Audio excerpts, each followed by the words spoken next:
Olá e bem-vindo às Notas do Inturnute, um resumo da pesquisa do mês. Nesse mês a gente está falando um pouquinho sobre perfeição e quem sabe um pouco de pressa. Alguns dias atrás o Bruno falou um pouco sobre feito é melhor do que perfeito, ou essa ideia da gente resolver as coisas. E agora eu vou falar um pouquinho do outro lado da pesquisa, que é falar um pouco sobre prática e perfeição, sobre tempo, sobre essa ideia principalmente de que é melhor a gente ou faz a coisa direito ou é melhor nem fazer.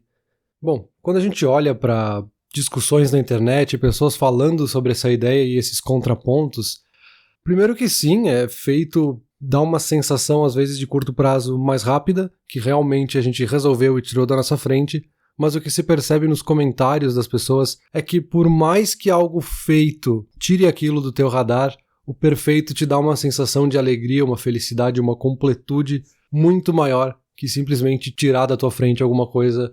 Vem um pouco essa ideia de que o imperfeito ele vai te trazer problemas a longo prazo. Talvez fazer agora, resolver agora, vai te aliviar, mas não vai te trazer consistência, não vai te dar a real tranquilidade ou a real felicidade que algo perfeito te traria. E querer fazer tudo rápido, querer agilizar, querer simplesmente resolver as coisas da maneira mais rápida possível, não vai te deixar te aprimorar nas coisas, né? Tu vai ficar sempre preso num nível mais raso. E aí os exemplos que as pessoas trazem acabam valendo para os dois extremos, vamos dizer assim. Tanto para o lado mais artístico, muito mais subjetivo, leva muito tempo para chegar nessa perfeição, e do outro lado, né, esse outro extremo de coisas mais exatas, assim, o cálculo estrutural de um prédio não pode ser mais ou menos e simplesmente ser resolvido de qualquer forma.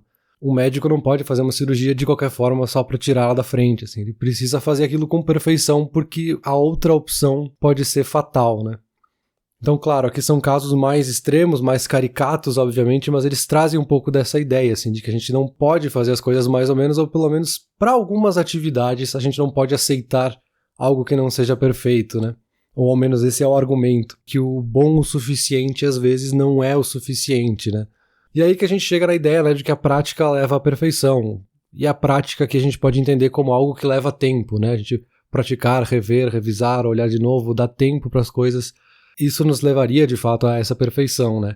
Tem alguns estudos que mostram isso de fato, né? Tem um estudo da Universidade de York, que talvez seja o mais interessante nesse aspecto, que mostra uma curva, onde a gente, quando está começando a aprender alguma coisa, quando a gente chega em mais ou menos 7 semanas, tem um pico que a gente gasta muita energia e tem uma ativação muito grande nas regiões corticais, quando a gente compara com as primeiras semanas. E lá pela semana 34, 35, a gente começa a ver uma redução nessa atividade, mas um aperfeiçoamento do trabalho da pessoa, né? Então, o cérebro vai se acostumando e aperfeiçoando ao ponto que aquilo se torna supernatural, e aí sim seria possível chegar nessa perfeição, nesse controle maior dessa atividade ou dessa habilidade que está se desenvolvendo. Mas esses resultados apontam nessa ideia, né, de que a prática, que o tempo é que nos leva realmente à perfeição de algumas coisas, né? E aí sim, né, a gente pode justamente entender isso quando a gente olha para esse lado da pesquisa, né?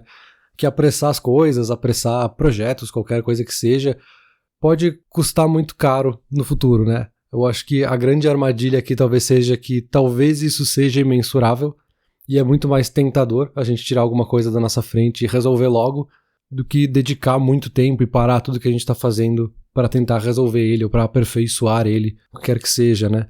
Porque pode ser que esse problema, a gente tirou ele da frente agora, mas ele talvez volte maior, ou ele volte cada vez mais, ou ele se torne irreversível em algum ponto, se a gente não fizer ele bem feito da primeira vez, né? Então é mais ou menos isso, eu acho que no fim das contas a gente vai tentar chegar num equilíbrio no debate, mas é essa a ideia justamente.